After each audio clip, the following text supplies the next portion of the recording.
तो दोस्तों खबर तो शायद आपने डेफिनेटली सुन ली होगी जो मैं आपको बताने जा रहा हूँ, लेकिन ये खबर एक बार मेरे पॉइंट ऑफ व्यू से आप सुनिए। लिख कर देता हूँ कि आपको मजा आने वाला है। जी हाँ दोस्तों, दरअसल खबर कुछ ऐसी है कि जो भारत की एविएशन कंपनी है एयर इंडिया, जिसे कि टाटा सन्स ने एक्वायर कर लिया है, खरीद लिया है, ये अब नए विमान खरीदने जा रहे हैं और ये विमान खरीदने जा रहे हैं 470 के नंबर में एक साथ, जिसके लिए दो कंपनीज को फाइनलाइज किया गया है। एक यूरोपियन कंसोर्टियम है जिसमें फ्रांस, यूके, जर्मनी और यूरोप के बाकी कई सारे देश हैं, जिसका नाम है एयरबस। उससे कुछ एयरक्राफ्ट खरीदे जाएंगे और कुछ एयरक्राफ्ट खरीदे जाएंगे अमेरिका की बोइंग से।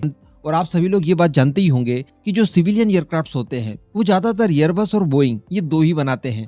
दशकों से और शायद आने वाले कई और दशकों तक इस फील्ड में इन्हीं दो कंपनीज का राज चलने वाला है। आई होप कि भारत भी इन सबको इन फ्यूचर जरूर बीट करेगा। लेकिन फिलहाल की बात की जाए तो कोई भी देश अगर अपनी सिविलियन एयरक्राफ्ट खरीदता है तो इन दो कंपनीज के पास ही जाता है। तो इन दो कंपनीज से बहुत बड़ी बड़ी डील हुई है। 250 की संख्या में हम लोग एयरक्राफ्ट खरीदने जा रहे हैं एयरबस से, जो कि यूरोपियन कंपनी है जिसमें फ्रांस का, यूके का, इन सब का स्टेक वगैरह है। और 220 की संख्या में हम लोग एयरक्राफ्ट खरीदने जा रहे हैं अमेरिका की बोइंग से। तो इस तरह से 470 नए एयरक्राफ्ट हमारी एयर इंडिया में शामिल होने जा रहे हैं, जो कि टाटा सन्स ऑन करती है इस समय। अब ये डील कितनी बड़ी है, इस डील के बारे में मैं आपको बता दूं कि $100 बिलियन खर्चेगा इसमें टाटा सन्स। तो $100 बिलियन इन देशों को कमाने का अवसर मिला है। अब ये कितनी बड़ी बात है, देखिए हम जानते हैं कि फ्रांस हो, यूके हो, इन दो देशों के हम लोग उपनिवेशक रहे हैं, यानी हम लोग इनके गुलाम रहे हैं। फ्रांस का भी काफी एरिया में भारत के ऊपर कब्जा था और ब्रिटेन का तो था ही था। इसके अतिरिक्त हम लोग काफी समय से स्ट्रगल कर रहे हैं। आजादी के बाद से ही हमारे ऊपर न जाने किस किस तरह की चीजें इन लोगों ने की। ये हमें बिल्कुल ही एक पिछड़े टाइप का देश मानते आए हैं। भारत को सपेरों तक का देश कहा गया है और भारत किसी भी फील्ड में तरक्की वगैरह करे, इन्हें कभी भी वो हजम नहीं हुई और हमेशा भारत को एक डाउनग्रेड देश के तौर पर इन लोगों ने रिकॉग्नाइज किया है। लेकिन दोस्तों आज की परिस्थितियां बदल चुकी है। आज भारत काफी ज्यादा स्ट्रांग हो रहा है लगभग सभी फील्ड में। इस समय की बात की जाए तो $100 बिलियन हम लोग एक ही डील में देने वाले हैं। तो ये बहुत बड़ी बात इसलिए है इस समय क्योंकि वैसे ही पहले कोविड पेंडेमिक चल रही थी, उसके बाद रशिया यूक्रेन वॉर, जहां पर देशों की इकोनॉमी जो है, जो उनकी इकोनॉमी ग्रोथ है वो माइनस तक जा रही है। वहीं पर भारत को इन सभी त्रासदियों का कोई फर्क नहीं पड़ा और भारत की जो इकोनॉमिक ग्रोथ रेट है वो प्लस में कई ज्यादा ऊपर जा रही है, जो कि दुनिया में सबसे हायर रहने वाली है। ऐसी परिस्थिति में इतनी बड़ी डील एक साथ कर लेना ये बहुत बड़ी बात हो गई।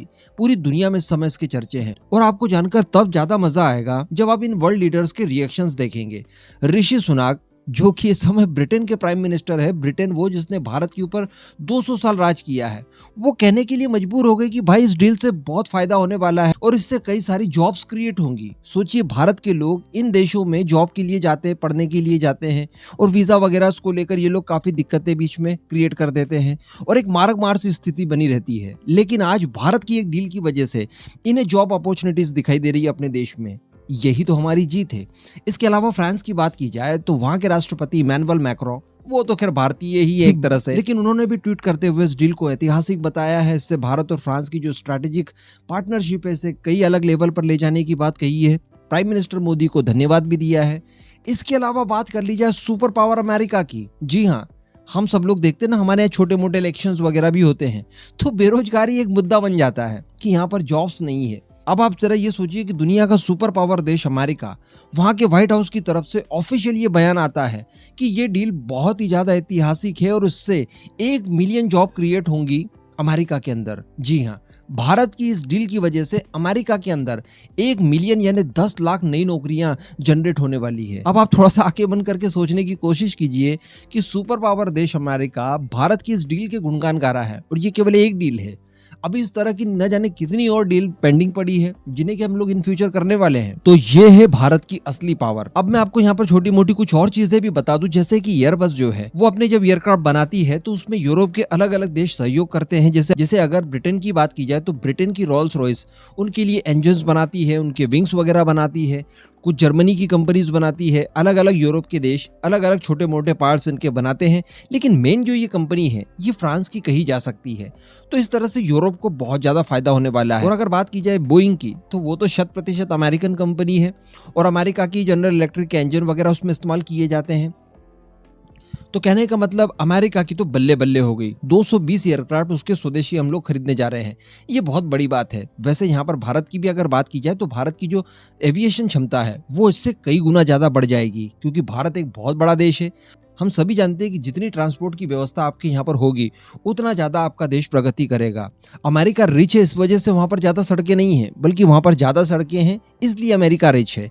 तो ठीक इसी तरह की चीज़ें भारत में भी की जा रही है। एयरलाइंस हो, रोडवेज हो या फिर रेलवेज हो, इन सभी का विस्तार लगातार किया जा रहा है। जब हम लोग हमारी रिक्वायरमेंट को फुलफिल करने लगेंगे इन तीनों ही क्षेत्रों में, तो अपने आप ही भारत की प्रगति होने लगेगी। लेकिन इन लोगों ने अपना इस फायदे को देखा और उस फायदे को दुनिया के सामने रखा कि देखिए भारत की वजह से हम लोगों को ये फायदे हो रहे हैं।